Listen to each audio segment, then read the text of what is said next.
مش كل اللي بيركب البحر كان عايز يسافر، في اللي كان بيهرب من الموت. اتخرجت. يوم قالولي فيه مبروك، بس محدش قال لي أعمل إيه بعد كده.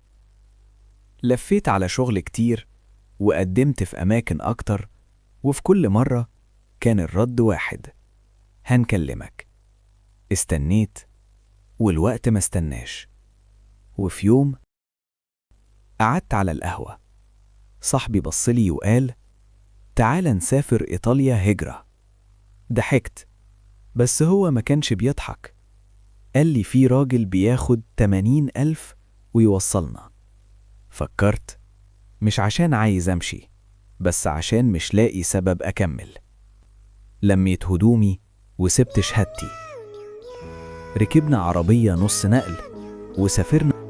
وبعدها مشينا في الصحراء، ليل، برد وتعب، بس مفيش حد رجع. وصلنا المركب اتحركت والبحر هادي. ثواني والدنيا اتقلبت. مش كل اللي بيركب البحر كان عايز يموت.